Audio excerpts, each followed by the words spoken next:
আমরা বিভিন্ন জিনিস পরিমাপ করার জন্য বিভিন্ন ধরনের পরিমাপ যন্ত্র ব্যবহার করি। যেমন ধরুন দৈর্ঘ্য প্রস্থ মাপার জন্য স্কেল, আবার দোকানদাররা বিভিন্ন জিনিস ওজন করার জন্য ডিজিটাল স্কেল ব্যবহার করে।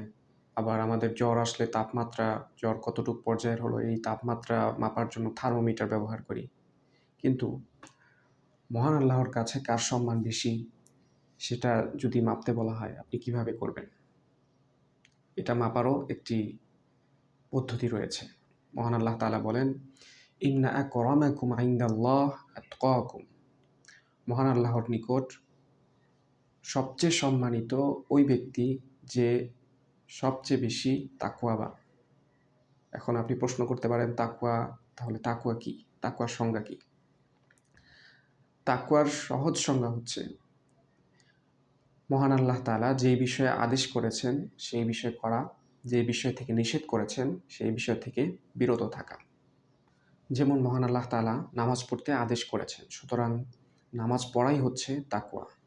আবার মহান আল্লাহ তাআলা সুদ ঘুষ ইত্যাদি থেকে নিষেধ করেছেন, পরিহার করতে বলেছেন, সুতরাং এগুলো থেকে পরিহার করাই হচ্ছে তাকওয়া।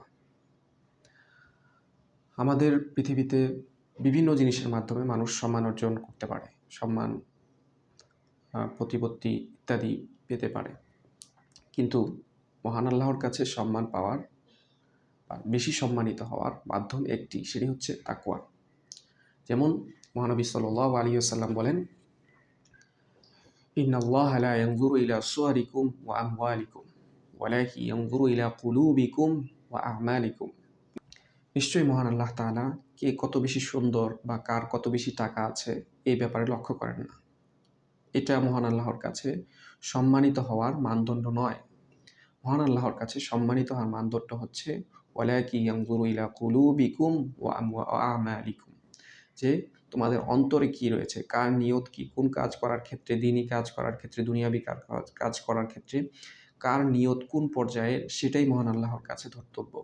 এবং কার আমল কিরকম, কার আমল কত মহান আল্লাহর দিকে খুশু খুজুর সাথে হয়েছে, কত খাস নিয়তের সাথে হয়েছে। যেমন মহান আল্লাহ তাআলা বলেছেন, লিয়াবলুয়াকুম আইয়ুকুম আহসানু আমালা।